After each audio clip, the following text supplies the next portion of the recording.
1 Raja-Raja pasal 12 ayat 1-24. Pecahnya kerajaan itu. Kemudian Rehabeam pergi ke Shikem, sebab seluruh Israel telah datang ke Shikem untuk menobatkan dia menjadi raja.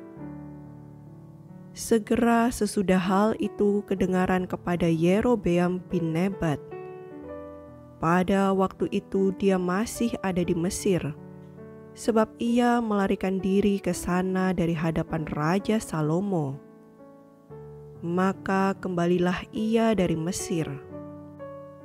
Orang menyuruh memanggil dia.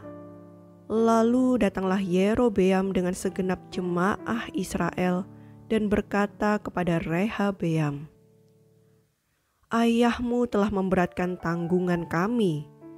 Maka sekarang ringankanlah pekerjaan yang sukar yang dibebankan ayahmu, dan tanggungan yang berat yang dipikulkannya kepada kami, supaya kami menjadi hamba-Mu."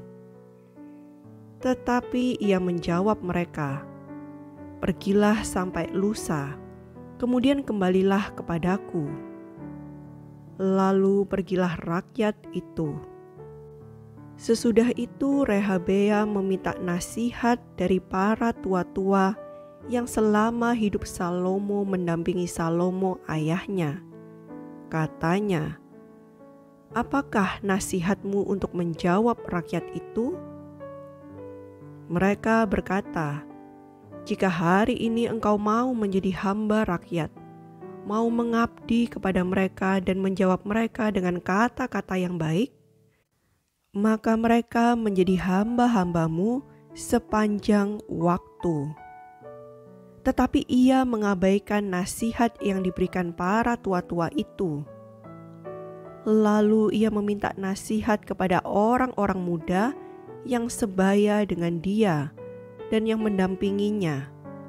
Katanya kepada mereka, "Apakah nasihatmu supaya kita dapat menjawab rakyat yang mengatakan kepadaku, 'Ringankanlah tanggungan yang dipikulkan kepada kami oleh ayahmu'?"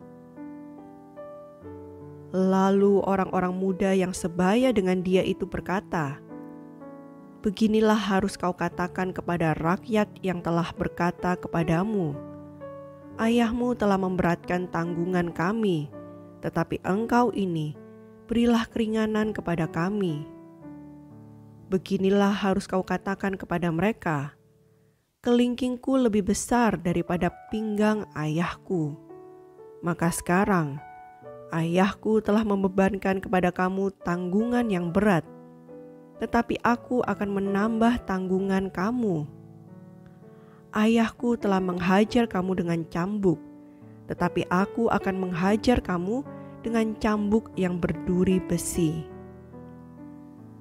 Pada hari lusanya datanglah Yerobeam dengan segenap rakyat kepada Rehabeam, seperti yang dikatakan raja, "Kembalilah kepadaku pada hari lusa." Raja menjawab rakyat itu dengan keras. Ia telah mengabaikan nasihat yang diberikan para tua-tua kepadanya. Ia mengatakan kepada mereka menurut nasihat orang-orang muda, "Ayahku telah memberatkan tanggungan kamu, tetapi aku akan menambah tanggunganmu itu. Ayahku telah menghajar kamu dengan cambuk, tetapi aku akan menghajar kamu dengan cambuk yang berduri besi." Jadi raja tidak mendengarkan permintaan rakyat, sebab hal itu merupakan perubahan yang disebabkan Tuhan, supaya Tuhan menepati firman yang diucapkannya dengan perantaraan Ahia orang Silo kepada Yerobeam bin Nebat. Setelah seluruh Israel melihat bahwa raja tidak mendengarkan permintaan mereka, maka rakyat menjawab raja, "Bagian apakah kita dapat daripada Daud? Kita tidak memperoleh warisan dari anak Isai itu. Ke kemahmu, hai orang Israel. Uruslah sekarang rumahmu sendiri, hai Daud." Maka pergilah orang Israel ke kemahnya, sehingga Rehabeam menjadi raja hanya atas orang Israel yang diam di kota-kota Yehuda. Kemudian Raja Rehabeam mengutus Adoram yang menjadi kepala rodi, tetapi seluruh Israel melontari dia dengan batu sehingga mati. Bahkan Raja Rehabeam hampir-hampir tidak dapat menaiki keretanya untuk melarikan diri ke Yerusalem. Demikianlah mulanya orang Israel memberontak terhadap keluarga Daud sampai hari ini. Segera sesudah seluruh Israel mendengar bahwa Yerobeam sudah pulang, maka mereka menyuruh memanggil dia ke pertemuan jemaah. Lalu mereka menobatkan dia menjadi raja atas seluruh Israel. Tidak ada lagi yang mengikuti keluarga Daud selain dari suku Yehuda saja. Ketika Rehabeam datang ke Yerusalem, ia mengumpulkan segenap kaum Yehuda dan suku Benyamin, 180.000 teruna yang sanggup berperang untuk memerangi kaum Israel, dengan maksud mengembalikan kerajaan itu kepada Rehabeam, anak Salomo. Tetapi datanglah firman Allah kepada Semaya, abdi Allah, demikian: Katakanlah kepada Rehabeam anak Salomo raja Yehuda, dan kepada segenap kaum Yehuda dan Benyamin, dan kepada selebihnya dari bangsa itu, beginilah firman Tuhan: Janganlah kamu maju, dan janganlah kamu berperang melawan saudara-saudaramu orang Israel. Pulanglah masing-masing ke rumahnya, sebab akulah yang menyebabkan hal ini terjadi. Maka mereka mendengarkan firman Tuhan, dan pergilah mereka pulang sesuai dengan firman Tuhan itu. Ayat 25-33. Yerobeam memulai ibadah baru. Kemudian Yerobeam memperkuat Sikem di pegunungan Efraim, lalu diam di sana. Ia keluar dari sana, lalu memperkuat Penuel. Maka berkatalah Yerobeam dalam hatinya, kini mungkin kerajaan itu kembali kepada keluarga Daud.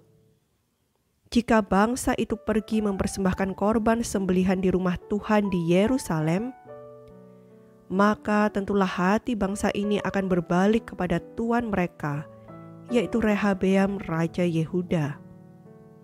Kemudian mereka akan membunuh aku dan akan kembali kepada Rehabeam raja Yehuda.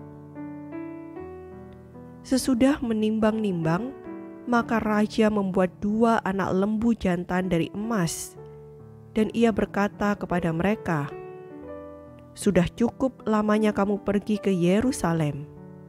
Hai Israel, lihatlah sekarang Allah-Allahmu yang telah menuntun engkau keluar dari tanah Mesir. Lalu ia menaruh lembu yang satu di Betel dan yang lain ditempatkannya di Dan. Maka hal itu menyebabkan orang berdosa, sebab rakyat pergi ke Betel menyembah patung yang satu, dan ke Dan menyembah patung yang lain. Ia membuat juga kuil-kuil di atas bukit-bukit pengorbanan, dan mengangkat imam-imam dari kalangan rakyat yang bukan dari Bani Lewi. Kemudian Yerobeam menentukan suatu hari raya, pada hari yang ke-15 bulan ke-8, sama seperti hari raya yang di Yehuda, dan ia sendiri naik tangga mezbah itu. Begitulah dibuatnya di Betel, yakni ia mempersembahkan korban kepada anak-anak lembu yang telah dibuatnya itu. Dan ia menugaskan di Betel imam-imam bukit pengorbanan yang telah diangkatnya. Ia naik tangga mezbah yang dibuatnya di Betel itu pada hari yang ke-15 dalam bulan yang ke-8. Dalam bulan yang telah direncanakannya dalam hatinya sendiri. Ia menentukan suatu hari raya bagi orang Israel, dan ia naik tangga mezbah itu untuk membakar korban.